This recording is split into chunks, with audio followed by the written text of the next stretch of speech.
Welcome back to my channel. As we know, October is Mental Health Awareness Month, and on this channel we are running a series dedicated to mental health. We are still here with Dr. KG, who's bringing out the knowledge and enabling us to have more knowledge and understanding of what mental health is and is not. If you didn't see the first 2 episodes, where have you been? Be sure to subscribe, click the notification bell so that you never miss out on this educational information. So yeah, I'm glad to have you. Welcome to episode 3. So doctor, I think that sometimes in life, for people to take something serious in your life, in my life, we first have to see how this thing affects us. You know, we first need to understand the effects of it. We first have to see the repercussions and consequences of that particular thing. So can we just discuss what are some of the effects of mental ill health? Well, mental ill health can have a variety of effects on not just the individual, but also on the family of that person. And then further on, it can also have an impact on the overall community that that individual belongs to. Because it won't just be limited, because you might think that it's just limited to that household. So, but then the community at large will also get impacted depending on what mental illness that person has. If it's it's one of those severe cases whereby then the person, how they interact with other people outside, are they prone to violence or to outbursts? So then that's whereby now the community gets involved, because now they are aware what's happening. The person is not damaging their own home. They go out and they damage other people's property. They are inappropriate with people in the streets. They say the wrong things. They do the wrong things. And people often don't even realize that this person has no control over what they're saying, over what they're doing, but then they are also affected by that person's mental illness. And then for the individual, it's then you find that at work they're not functioning properly, or at school they can't concentrate, they're not doing well, they are withdrawn, or they're being ostracized by their fellow classmates or their colleagues because they're just not understanding what is wrong with this person, or why is this person like this. So because most times people fear what they don't understand, so it's just quick and easy to just label this person as, ooh, this person, no. Stay away from them, don't interact with them. Maybe what they have is contagious, we don't know.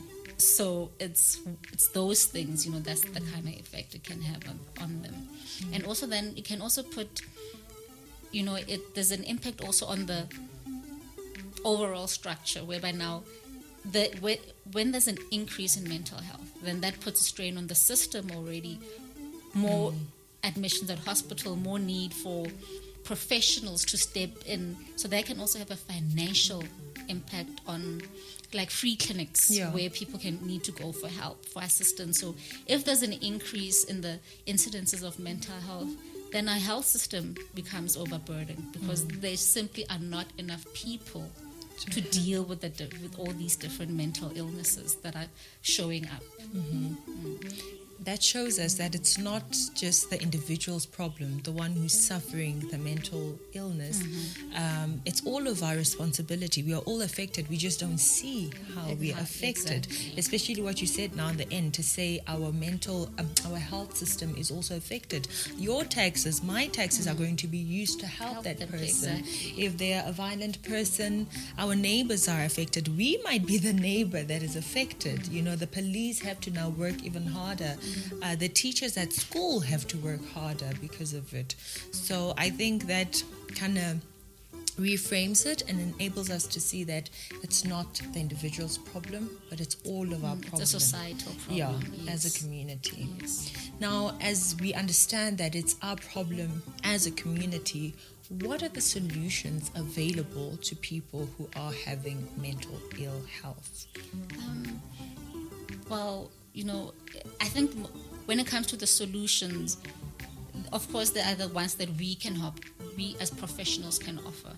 There's your state entities that offer free health assistance in general, like at the hospitals, there are psychiatric units. You have your social workers, your psychologists, your psychiatrists who give free services. And then, of course, then there's your those who are in private practice, your psychologists as still your social workers, and you have your state facilities, you have your private facilities where a person can go and seek help. But also I think it's important that we can't just leave the help that a person gets, you can't just leave that up to the professionals. Us as individuals, those people who are close to that person, we also need to step in, because there is something that we can do. First of all is just be aware what is happening. Educate yourself. Know what to look out for. Find out, how do I help this person if I don't have the money to send them somewhere? What is available? What resources are available to me? Who can I call? Where can I find information?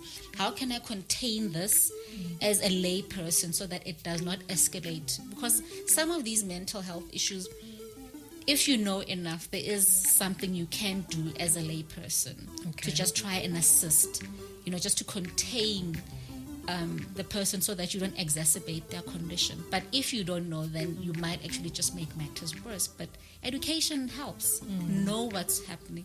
Know your family members' diagnosis. Know what are the things that you need to do to assist them.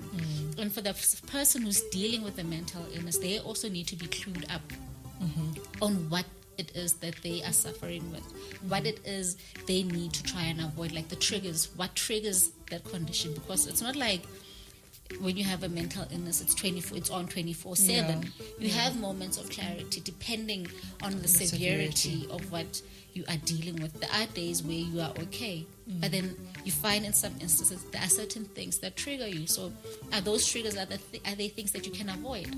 Are they things you can exclude from your life so that you minimize these episodes? So it's just mostly about being aware and knowing as much as possible about mental illness as you possibly can. Which is why we are having this series, to ensure that you are more informed, that you are able to identify it in your life, in the lives of those around you, at work, at home, so that you can help yourself better and help those around you even better. Now, Doctor, I know that, yes, we're talking about helping each other, but I get a feeling, like as you're talking, that some of us will be thinking of, I think, the myths and the stigma that is around mental health. And I think that is what inhibits us from acknowledging that this person actually has a problem, that I have a problem. And I'd like us to go through some of those myths. Personally, one myth that I have heard is that depression and these things are for rich people. They are white people problem. I've heard that so many times, and I think we keep believing that. Where does this myth come from, and how can we deal with it and mitigate it? Yeah, I laugh because I also grew up hearing those myths. So, and it seems to be one of those persistent and prevailing ideas that people have, that only certain people or only a certain type of person has mental health issues, which is really not true. Anyone and everyone, regardless of race, color, creed, financial standing, every one of us can at any time suffer from mental illness. It's not just a white people's problem. But I think that myth has persisted because whenever we hear about these kind of mental illnesses, or we see in popular media, when we see these conditions, it's always a white person. They speak more about it than we as people of African descent tend to. So it's just that thing of, we need to tear down those perceptions, that idea that us as black people, this is not something that happens to us. And unfortunately, I think with African people, it's more than we are quicker to jump to, it's witchcraft. Yeah. That's because that makes more sense to us. Let's go and see somebody, and then they can cook up some concoction and make this go away. But unfortunately, it's not always. That's not always the case. It could just be something that can be easily solved with therapy or medication. Okay, guys, so it is not a rich person or a white person's problem. Anyone can have mental illness, and it's just up to us to pay attention and to do the necessary research and to deal with it accordingly. I think another myth that we come into contact with is that if you now want to go and ask for help, it means you don't trust in God, like in the Christian community. I'm Christian, and I think I've heard that as well, to say, why do you need to talk to a person? Why can't you just pray? Why can't you just read the Bible? And I'm totally for praying, and I'm totally for reading the Bible, but I think sometimes God gives us the wisdom to go to certain people. God gives wisdom to other people to help us. So the third myth that I've heard is that therapy is expensive. It's only for rich people. Only rich people can afford it. Is that true? I would say maybe historically it might have come across as that, or it might have been, considering that it came across as it's an elite person's thing. It's privilege. It's a privilege that only a few have access to, because it is not some therapist. It's not cheap. It doesn't always come cheap, but then that's also based on location. Because unfortunately, therapists, like any other professional or any other profession that is out there, they also have costs. They have overheads to rent an office building, to rent an office somewhere. They also have to pay, especially those who are just 100% in private practice. So they need to pay their staff, they need to pay the rent, they need to pay the lights, water, whatever it is, where they are running from, where they're running their practice. So it might seem like it is expensive, but bear in mind that is that individual's bread and butter as well. It is their livelihood. That's all that they do the whole day. So they need to cover their costs. But overall, there are other options. It's you don't have to go to the most expensive therapist that you can find, because what they charge does not necessarily equate to the kind of service they offer or the quality of the service. That's why I say it's location. So it depends, where are you going. Of course, if you go to Sandton, then it will be and if you go to a clinic, you'll find free services. So and some psychologists are open to offering reduced rates, because first and foremost, we go into this profession to help people. It is a helping profession. We are not solely driven by making money. It's about helping people. It's about giving back to our communities. And I know of therapists who also see people for free. Yes, they have paying clients, but really they look at your situation as an individual, and then if honestly you are not able to afford therapy, we're not going to turn you away just because you don't have money. If we can assist you in finding somebody who getting you into a clinic where the service will be free, then I might be willing to say, okay, it's fine, I'll see you for free, just so that I can contain you, make sure you're okay. Because if you come at my doorstep and you're ready to slit your wrist, I can't turn you back. That's an oath that I've taken. First and foremost, do no harm. I need to do my best to ensure that you as a client or you as an individual, you are okay. I can't let you leave my office when I see that this person, if you leave, this is the last time I'm seeing you. Okay, so there you have it. It's not all expensive. There are expensive ones and there are cheaper ones, and there are 100% free ones. Yes. So you just need to look around. Just do your research, ask around. Even other professions, other psychologists, they can steer you in the right direction and say, no, I know this person, or I know this organization, or here's a place where you can go, where you don't have to pay anything. And we'll be sure to list all the free services that you can go to, or the ones with reduced rates, so that you can give them a call and get help at no cost or very cheap. And we'll also be sure to leave Dr. KG's contact details if you would like to see her for your mental health. Going on with the myths, I think another one would be therapy doesn't work. And my issue with that is, first of all, how do you know it doesn't work when you have not tried it? But yeah, what can you say? Therapy does work. I think for people, therapy, it's not a one-size-fits-all cure-all. It's not a quick fix. So if you go in there with the mindset that, I'm going to go in for one session and I'm going to leave and I'll be okay, all my problems will be solved, then it will not work. If you have that kind of expectation, of course it won't work. Therapy it's work. It's a commitment. You have to commit to it. You have to do the work. Because most therapy sessions is just an hour. We really can't cover everything within an hour. We can't deal with everything in an hour. So you need to give it time. You need to put in that work. If I give you homework to do after a session, you need to do it. I'm not just giving that just so that because I've got nothing else. It's for you to learn something, to implement what we discuss in therapy. It's for you to implement the changes that you need to implement. It's for you to be able to introspect and see and okay, so this is what I need to change. This is what I need to adjust.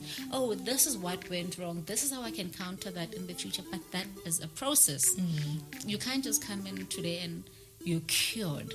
And unfortunately also, depending on what the problem is, what the presenting problem is, therapy can be a long process. And unfortunately, I think now because we live in a fast food, quick fix society now, everybody, we think we just want quick. We are not patient. We don't have that patience.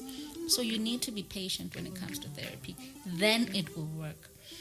And also one thing to point out or to make your viewers aware of is that not every therapist will fit you.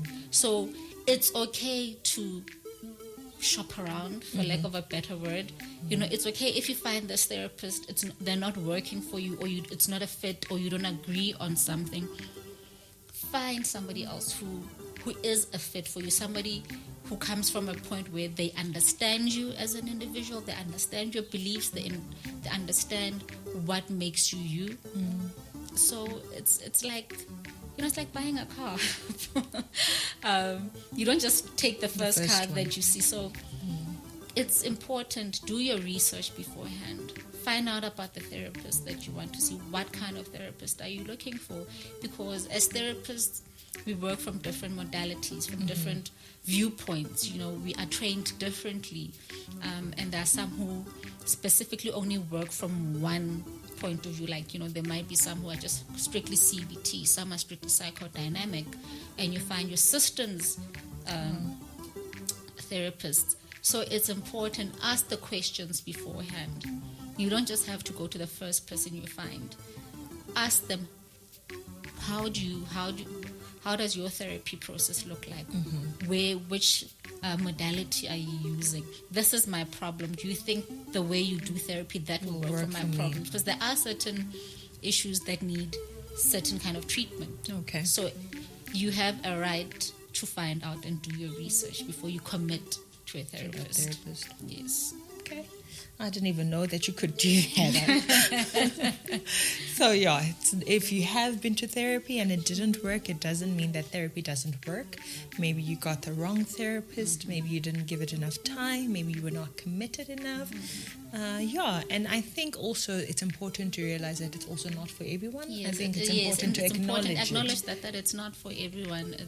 It works for some people, and if it doesn't work for you, it doesn't mean there's something wrong with you. It just means it's not working. You. Then you find something else that might work for you. Yes. Okay, and then I think it's a last myth where people think, therapy, counselling, these type of things, they're for the weak or for the mentally disturbed, and strong people don't need that. What can you say about that? That is so untrue. Strong people also do go for therapy. Just because you don't go to therapy only because something is wrong or you are not dealing with stuff. you can just go to therapy just to check in with yourself, just to see, like, because you go to therapy for different reasons. Some people can go to therapy just to say, I'm at this point in my life, I need to, I'm faced with so many decisions, I just need somebody to help me and to guide me on how do I make the right decision. Somebody just to help me see things clearly, to sort this thing out. And that's it. It's not that the person is weak, the person has a mental illness, the person is challenged in some way. It's just that they find themselves at a point in their life whereby they're just faced with so many things. It's a bit overwhelming, and they just need that extra assistance to say, please help guide me. So we don't just deal with people who are mentally ill. We also see people who are mentally okay, I guess, for lack of a better word, high functioning individuals who have their stuff together, who know where they're going, but they're just at a crossroad in their life. So it's not just, we provide, it's like guidance, guidance counseling. Yeah. We're just there to help you find the right path that you can take in life.